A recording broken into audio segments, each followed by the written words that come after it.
que é a primeira vez que eu apareço sem agasalho nesse canal. Oi gente, tudo bem? Bem-vindos ao meu canal, meu nome é Bianca, mas pode me chamar de Bibi. Eu sou ilustradora freelancer desde o ano passado e eu criei esse canal aqui pra compartilhar um pouquinho do meu dia a dia como ilustradora freelancer. Eu dei uma sumida do canal porque tava um pouco corrido por conta de alguns trabalhos que foram aparecendo, né? E acabei não conseguindo gravar tantas coisas, mas eu gostaria de começar a ter alguns conteúdos diferentes aqui no canal, não só vlogs. E aí vocês foram me mandando algumas sugestões nos comentários e também na DM do Insta. E eu gostei bastante das sugestões que vocês mandaram, muito obrigada pra todo mundo que de alguma forma falou comigo. E bom, aí eu resolvi começar justamente com esse vídeo falando da minha trajetória, né? Que foi essa transição entre engenharia pra ilustração, né? Eu sou formada em engenharia de produção. Eu me formei em 2016, mas atualmente, então, eu tô numa carreira muito diferente daquela na qual eu me formei. Então eu queria contar um pouco aqui como foi essa transição, ver se ajuda alguém que tá tentando fazer essa transição também. E é isso. E, bom, pra não vocês não ficarem aqui encarando a minha cara, eu gravei um pouco de um processo, de uma ilustração que eu tava fazendo. E é isso, espero que vocês gostem.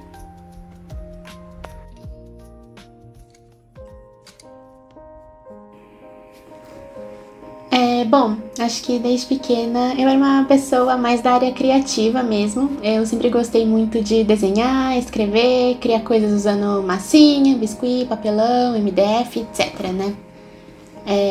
E eu lembro também que a primeira profissão que eu tinha desejado ser, assim, né, quando criança, era escritora. Quando eu era pequena, eu não tinha essa visão de que existia um trabalho que era desenhar, né? Pra mim, desenhar era mais uma brincadeira.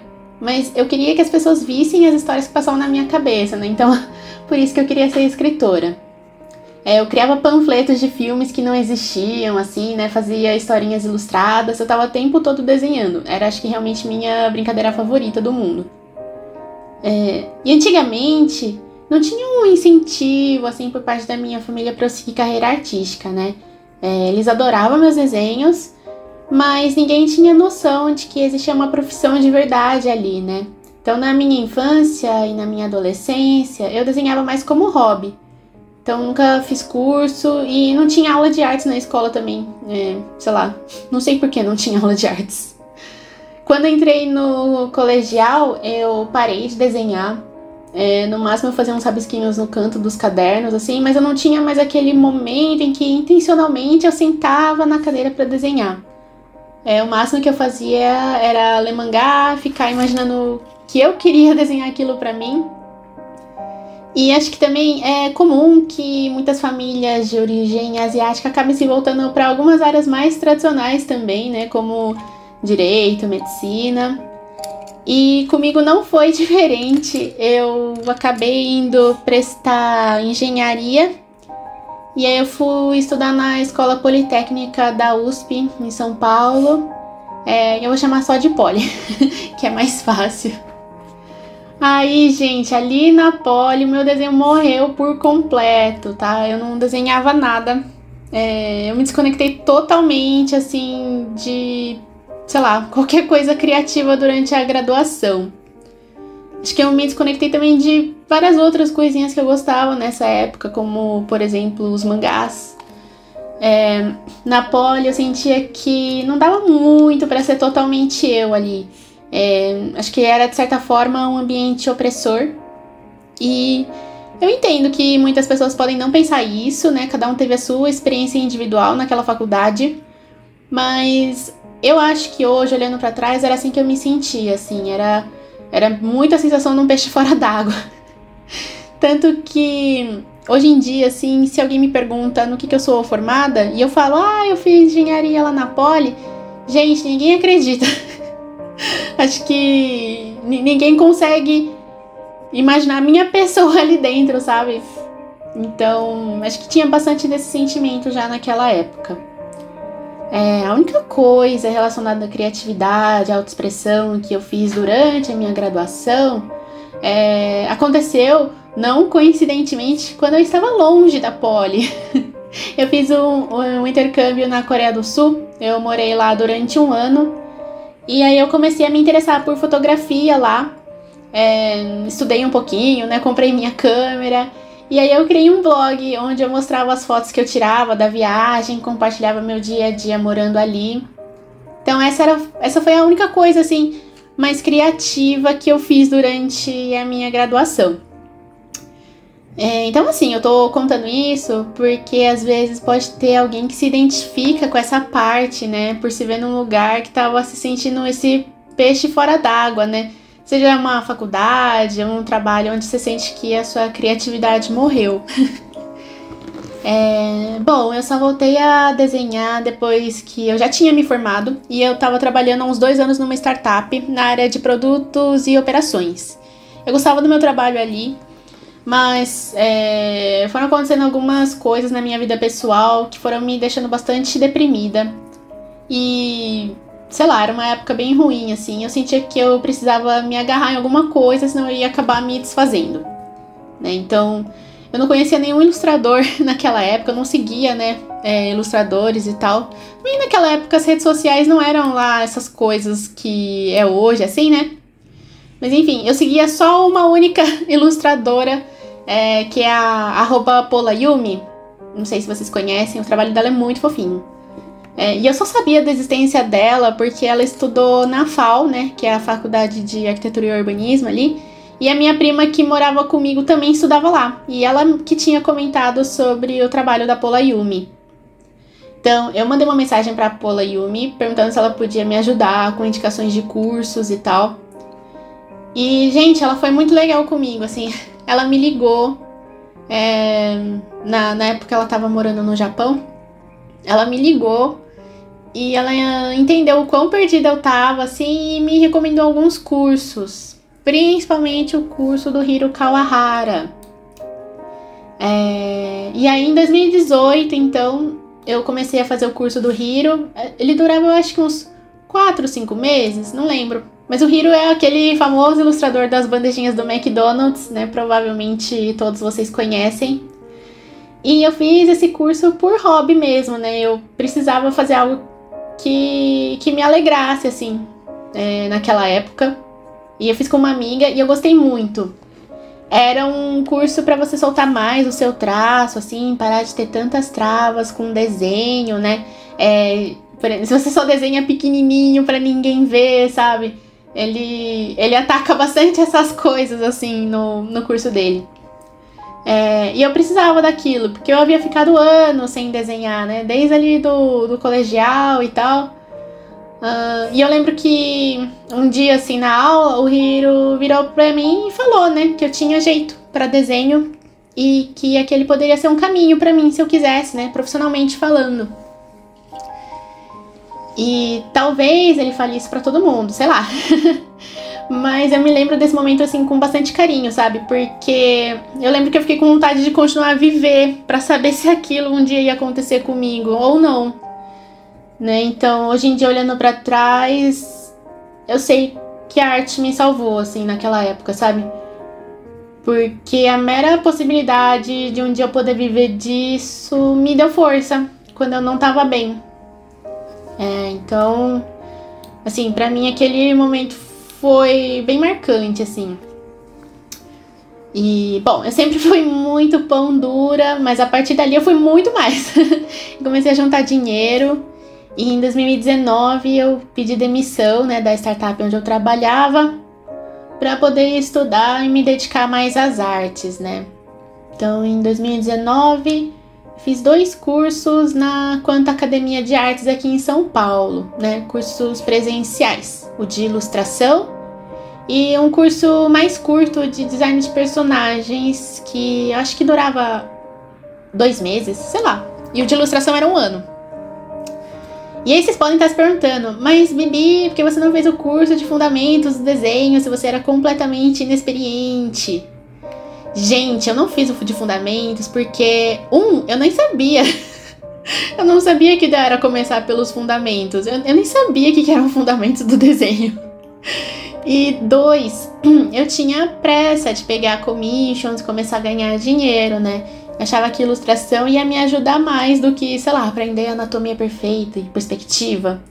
Né? Lembrando que, como eu tinha pedido demissão, eu não tinha fonte de renda, né? Então, batia um desespero, assim. Eu queria pegar a encomenda logo. Até que eu comecei a pegar bastante commission de casal, pet, famílias, né? Nessa época eu trabalhava bastante de madrugada pra poder entregar tudo, porque commission, às vezes, o valor é mais baixinho, né? Então você tem que pegar um volumão pra ganhar um dinheiro ok, assim.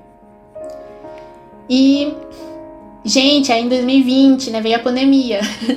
Eu fui pra casa dos meus pais, sem saber, obviamente, que eu passaria os próximos 2 anos trancada ali, né?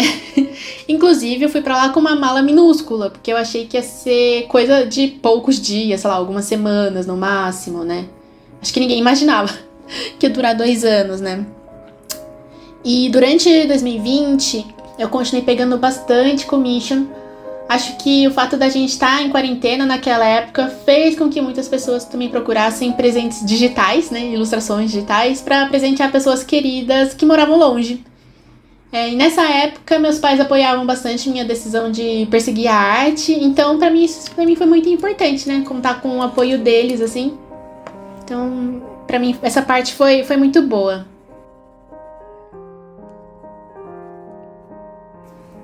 Durante a pandemia, além das commissions, eu comecei a estudar a parte de fundamentos, né? Usando sites, livros, YouTube também.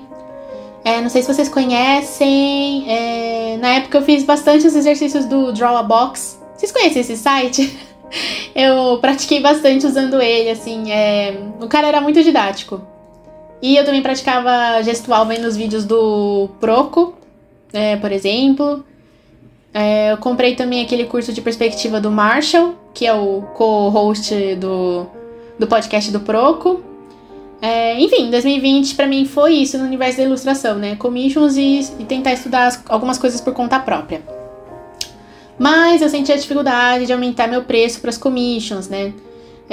Por exemplo, uma pessoa até chegou a pedir para eu desenvolver uma arte para uma linha de produtos da padaria dela. Como se fosse uma pessoa física mesmo, não uma pessoa jurídica. Eu não sabia cobrar nada na época e eu pedi R$200. Aí a padaria, gente, não era pititica não, viu? Era uma padaria com um tamanho ok, um conceito mais premium. Só que a pessoa achou caro. E aí pediu umas dicas, assim, e eu era muito trouxa, tá? Eu tô sempre trabalhando na ideia de não ser trouxa, mas eu era muito trouxa. E aí eu fui ensinar a pessoa a pesquisar as coisas que ela queria lá no Freepik e outros bancos de imagem, sabe? Fui atrás de umas coisas pra ela, assim, tudo na faixa, gente. Meu Deus. Na época não tinha essas coisas de inteligência artificial lá no Freepik não, viu? Mas tinha... A pessoa comprava, né? Ou pegava de graça também algumas coisas, enfim. Vocês percebem como eu era trouxa, né, gente? Aí ali pra setembro de 2020, eu participei da Women Game Jam. E eu nunca tinha participado de uma Game Jam antes. Aliás, eu nem sou uma pessoa dos games, tá? Eu nunca jogo nada. É muito raro. Mas eu quis participar dessa porque a proposta dela era ser mais acolhedora com minorias e foi muito legal. Pra quem não sabe, Game Jam é um evento em que os participantes se reúnem em times e desenvolvem um jogo durante um determinado período ali. O jogo do meu time não deu certo, mas eu consegui fazer os elementos da interface e os frames da personagem junto com a outra menina que também era artista. E aí depois disso eu resolvi que eu queria conhecer mais o mundo dos games, porque a área de commissions me dava bastante insegurança em termos financeiros.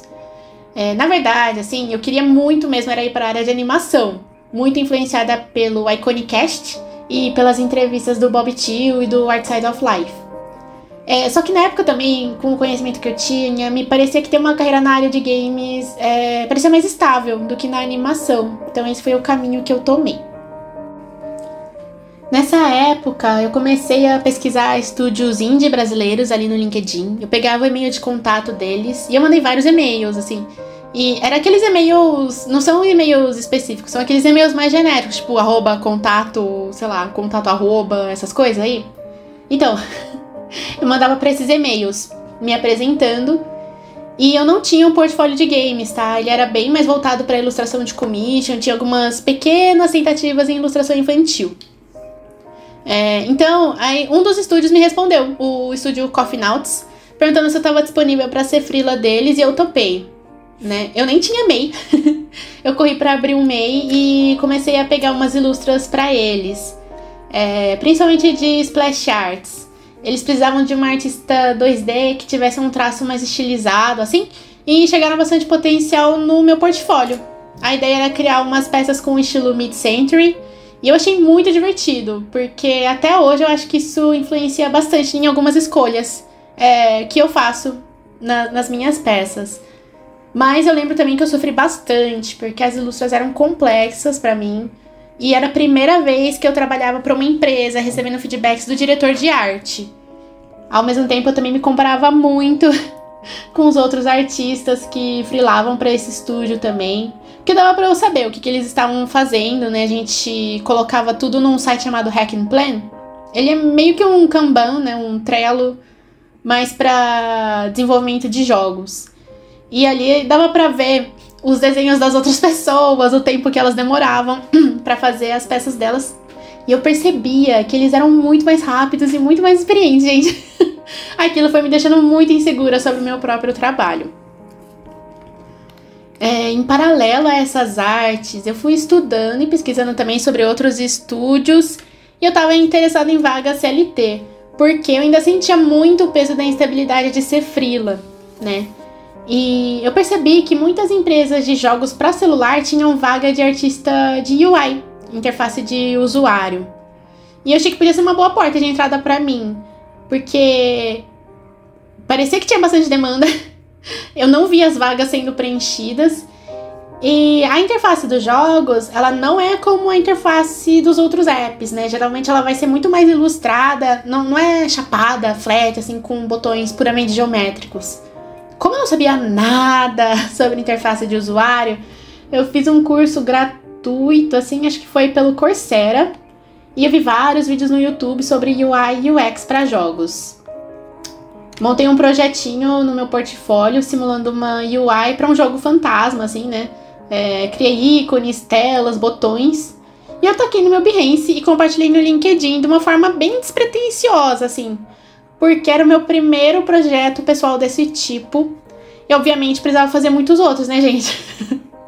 Pra ir pegando o jeito e aprimorando. Mas, pra minha surpresa, uma semana depois eu recebi mensagem no LinkedIn perguntando se eu tinha interesse numa vaga de artista de UI, marcando entrevista. O estúdio era pequeno na época, então o processo seletivo foi mais simples. Teve entrevista com o CEO e teste prático. E aí nesse teste eu tive que ilustrar a UI de uma tela de jogo, era a tela da lojinha. Eu tava tão emocionada, gente. Mandei 2 opções pra ele, seguindo estilos de acabamento diferentes. Assim, pra mostrar assim, gente, tô interessada, hein? Olha como eu sou empolgada. E aí deu certo, eu passei. E em janeiro de 2021, na pandemia, eu comecei a trabalhar no estúdio.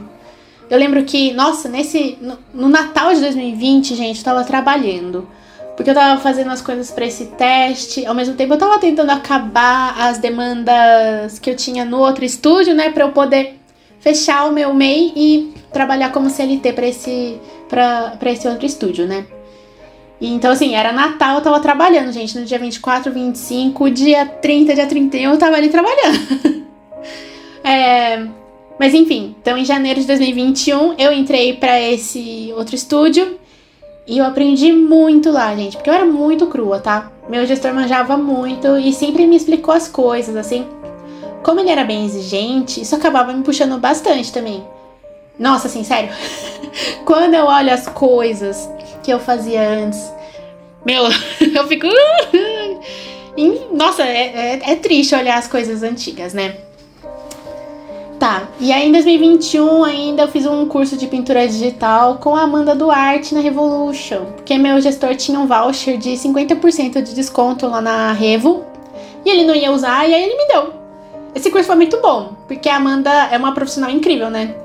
E na época também eu comprei uns cursos na Doméstica, eu não cheguei a fazer a parte prática, Mas assisti todos os vídeos, sabe? Pra saber como que era o processo de outros artistas.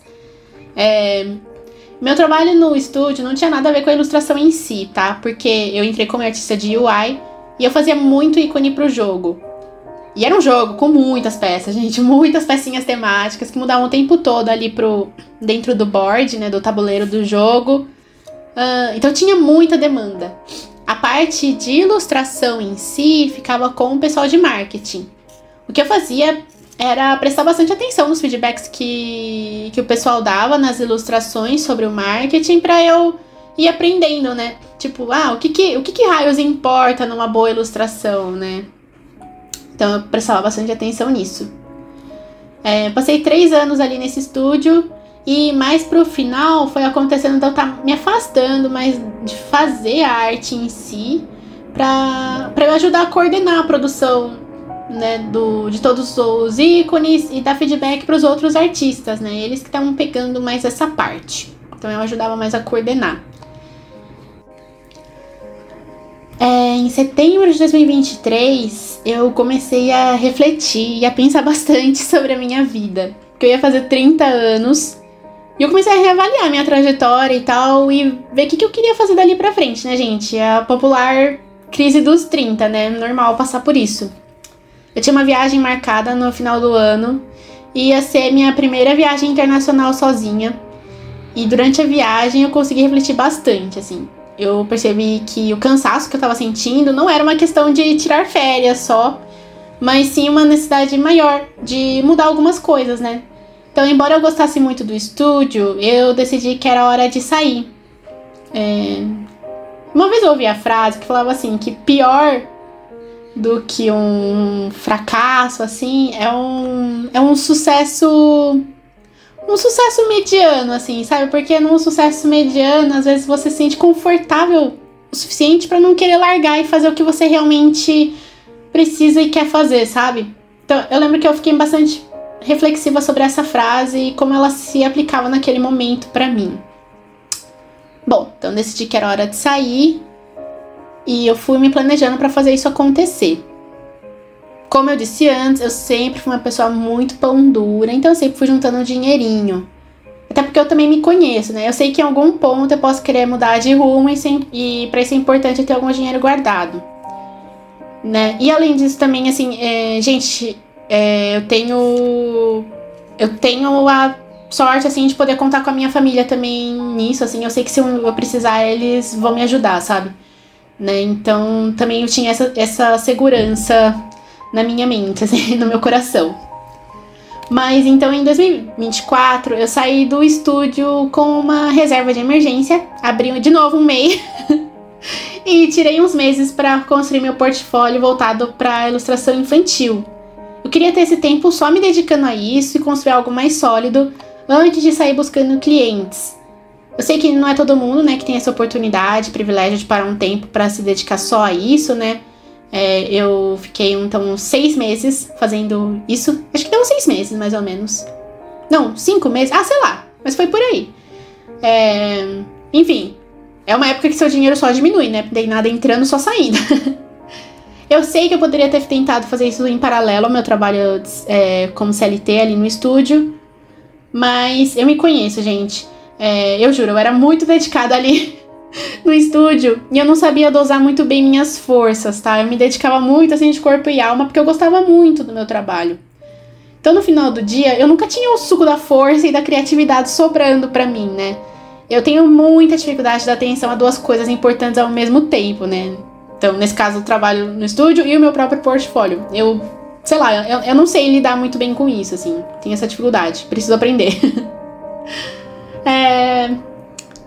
Tá. E, bom, as minhas peças antigas, né, de 2019, 2020, eu já achava elas horríveis, né? E o que eu tinha produzido no estúdio de games também não tinha nada a ver com a área que eu queria a partir dali. Então eu fiz o portfólio do zero. Só que eu acho que é importante ressaltar, mesmo que meu trabalho nos games não tivesse nada a ver com a ilustração para literatura, ainda foi uma experiência muito válida, porque eu senti que minha ilustração tinha melhorado muito comparado ao que era antes de eu trabalhar naquele estúdio. Então, mesmo que eu tivesse ficado 3 anos sem fazer nada pra mim, tudo que eu aprendi ali no estúdio me ajudou muito. E olha que eu fazia muito ícone de UI e não ilustração nem personagem, tá? Mas dá pra aprender várias coisas estudando outras áreas ali. Um dia eu faço um vídeo sobre tudo que eu acho que me ajudou nessa experiência. Montei meu portfólio, então, com projetos pessoais, né? Que eram capas de livro, livros ilustrados e uma coleção de cartões postais. Então, eu mesma fazia meu briefing, tendo em mente o que eu queria mostrar para os potenciais clientes e desenvolvia o projeto. Eu não cheguei a fazer projetos completos para o meu portfólio. Eu fazia um tanto o suficiente que eu achava que dava um volume ok, tá? E o suficiente para mostrar o que eu era capaz de fazer.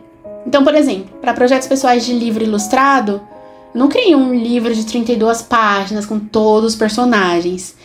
Fiz, sei lá, umas 2 páginas duplas, 2 páginas simples, ilustração spot, rascunho de uns 2 personagens, desenvolvimento de capa. Isso é muito mais rápido do que você fazer um livro completo. Mesmo assim, demora um tempo considerável, né? Bom, pelo menos eu demoro. Não sei vocês, mas eu demoro. E aí, no dia 25 de setembro de 2024, eu comecei a prospectar potenciais clientes. Nessa época eu tinha 8 projetos no Behance e meu plano inicial era ter 10 projetos. Só que se eu fosse esperar ter 10, nossa, eu ia demorar demais, gente. E eu precisava começar a prospectar e conseguir clientes, né? Então achei que era melhor não ficar adiando mais. Afinal, eu não tinha nenhuma fonte de renda nessa época. O dinheiro só ia embora, gente. Aí eu comecei a ir atrás de clientes no LinkedIn, enviando links pro meu portfólio. E foi isso. Peguei meus primeiros trabalhos no final de outubro, começo de novembro, justamente por eu ter ido atrás desses clientes, tá? Se eu fosse esperar alguém me achar milagrosamente, eu ia esperar e ficar velhinha, assim, batianzinha. Por exemplo, meu Instagram até hoje é super flopado. Na época ele tinha umas 100 pessoas só meus amigos. E um pouco mais, né? Porque eu não tenho 100 amigos, gente. E hoje, sei lá, ele deve ter umas 500 pessoas. Mas tá vendo? É super flopado. Aliás, se você puder me seguir ali no Instagram, já me ajuda um pouquinho também, né? Enfim, voltando. Depois, em dezembro, eu peguei outros 2 trabalhos e assim foi indo. Meu primeiro pagamento caiu em dezembro de 2024 e eu até dei uma choradinha de emoção quando caiu. Inclusive, eu lembro que eu morri de vergonha, porque quando você emite a nota fiscal, aparece o número da nota ali. E eu fiquei com vergonha da editora ver que aquela era a minha primeira nota fiscal emitida, que aquele era o meu primeiro trabalho. Que besteira, né, gente? Todo mundo tem o trabalho número 1 na vida. Então, obviamente, eu também teria o meu. Eu tava com vergonha por besteira. Bom, então é isso. Eu quis compartilhar essa minha trajetória porque, por mais que eu seja freela há pouco tempo, né, relativamente, foi desde o ano passado, pode-se dizer que essa fagulha da arte, assim, na minha vida adulta se reacendeu desde 2018, 2019, que foi quando eu comecei a estudar um pouquinho mais, né? E também não é a primeira vez que eu tento freelar. A diferença é que antes eu ficava mais no mundo das commissions e hoje eu tento trabalhar mais com outras empresas. No caso, eu senti que deu mais certo pra mim. Ainda tenho muitos planos e muita coisa que eu quero melhorar, aprender e viver, né? Mas eu tô bem animada em perseguir esse caminho. Eu acho que a arte salvou minha vida lá atrás e, se possível, eu gostaria de sempre perseguir um caminho mais criativo. Eu ainda preciso estudar muito. Conforme vocês viram, minha educação em arte é bem cheia de buracos, mas eu fui fazendo da forma como deu, né? Então, por exemplo, fundamentos do desenho e design são coisas que eu com certeza preciso aprender. E, enfim, é isso. Espero que esse vídeo ajude pelo menos uma pessoa que possa estar se sentindo meio perdida. Sei lá.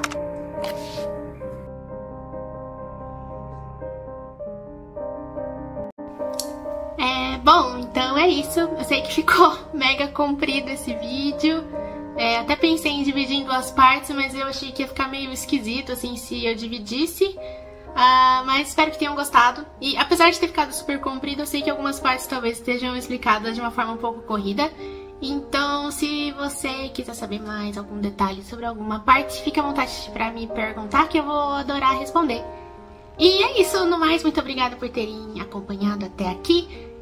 Se possível, curta, comenta, compartilha com alguém que você acha que esse vídeo pode ajudar. E é isso, muito obrigada e até o próximo vídeo. Tchau, tchau!